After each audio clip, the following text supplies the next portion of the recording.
Welcome to another episode on A Safe Place to Land. My name is Olivia Pelts, and I'm so glad that you're with us today. And if you enjoy the audio version as much as, the next guy, then why don't you check out our YouTube channel over at Sunshine City Counseling, because you can see my lovely face and we can have this conversation in almost real time. So anyways, today let's talk about sabotaging relationships. So I think it's important to note, what does that even mean? Because again, there's a lot of these terms that are becoming very trendy right now, thanks to the, TikTok therapists and all that kind of stuff. But are you sabotaging your relationships? So we have to understand, what does it actually mean when we talk about sabotaging your relationship? Well, when I think of this, I think of, it's usually unconscious, but it could be either consciously or unconsciously ending or terminating a relationship or blowing it up. This doesn't apply to abusive relationships or relationships that are toxic or just not good for you. But we're talking about ending relationships that are actually probably really helpful for you and really healing and good, but we find something wrong with them and we make the tiny thing everything and we blow it up. The short answer of why do we do this? And there's a lot of reasons why, but the short answer really is, it's a fear of intimacy. It's a fear of being known, even though I desperately want and long to be known and to be seen and to be heard and to be loved and to be accepted. It's also the thing that I am most terrified by. Have you ever been in a relationship, romantically, friendship, whatever, and you say something and the other person makes that thing that was fairly small, or you didn't think it was a big deal, and blows it way out of proportion.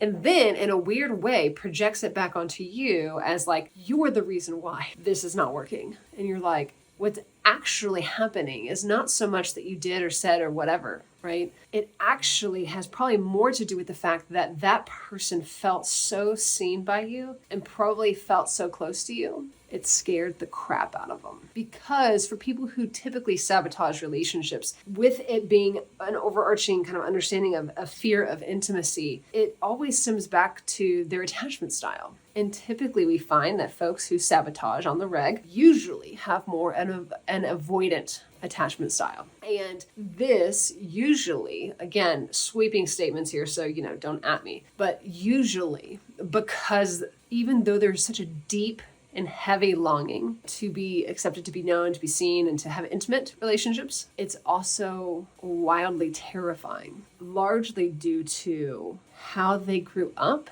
and the environments that they grew up in, that they maybe felt responsible for their parents' emotions and feelings, and it felt so overwhelming that they're like, no thanks, I'm out. Anytime I get close to someone, it means that I'm gonna have to go away and I can't lose my sense of self. And so they just shut it down. And that fear of abandonment and being overly enmeshed, it's like the self-fulfilling prophecy. The thing that I fear most in life is usually the thing that ends up happening. Not because I'm not worthy and not because no one's choosing me or not because I suck or I'm broken or whatever, but because I'm unconsciously, most of the time, contributing to that thing. Meaning, I am terrified of being alone. I am so afraid of being abandoned that when my partner or my friend, whomever, gets close to me, which is what I ultimately want, because I don't want to be alone and I don't want to be abandoned, it is terrifying to me because of the experiences that I had growing up, and I can't separate what happened then to what is happening now within my own body.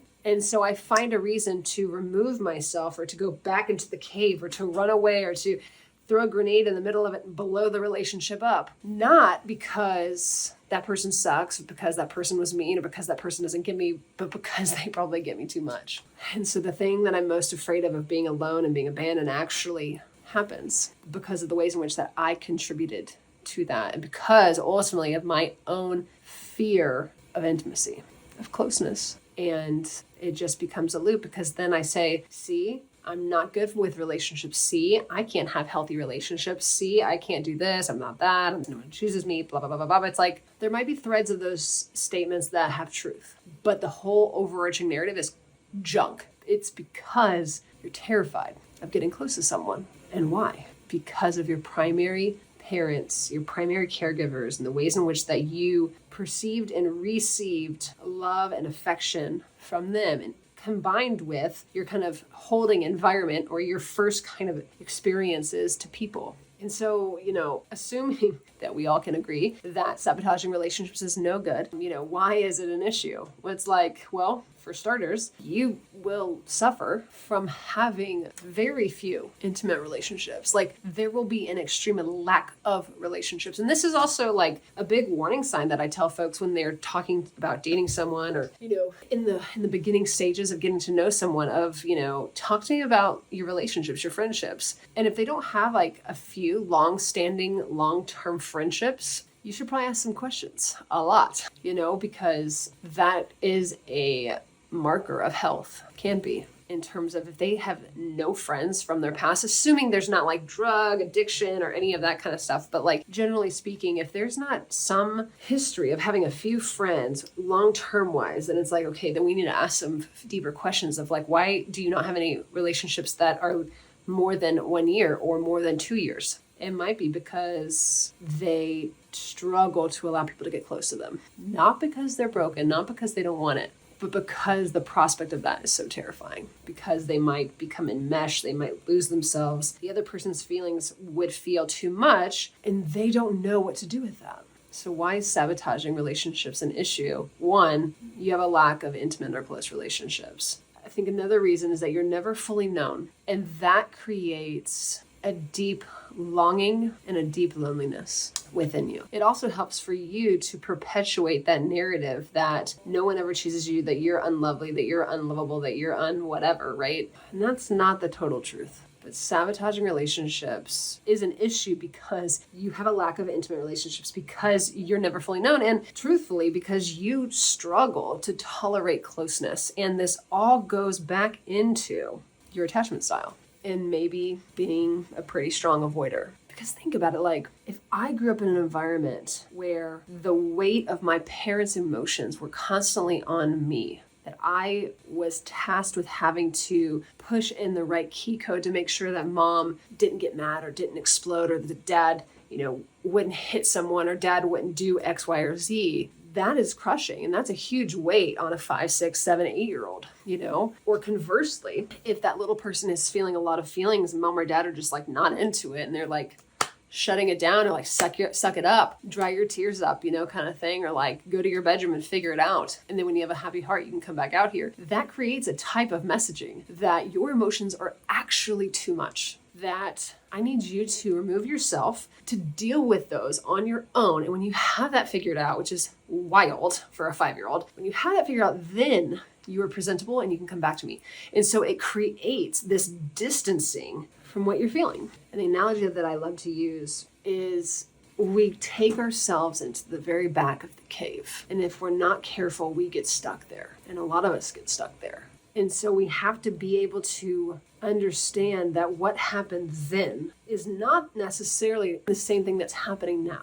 The body keeps the score, and so the body is remembering certain things, and so you're going to feel certain emotions kind of well up for sure, that are going to be like, oh, this feels familiar, oop, this feels scary, oh, tread lightly. But can we bring awareness to that was then, this is now, this feels similar? Can I ask questions? Can I get to know what that feeling is, where it comes from, how to respond to it, what to do, how do I tend to it, right? Like the acronym RAIN. Can I recognize it? Can I allow it? Can I investigate it? And then can I nurture it? That is how you move beyond sabotaging relationships. If you are someone, or you know someone who routinely blows relationships up, there's hope. That you don't have to keep this narrative and perpetuating this story that you're just the person that when life starts to get really good and you get to a certain level or a certain comfortability in a relationship, whether that's 4 months or 6 months or 1 year, that you blow it up, that like you can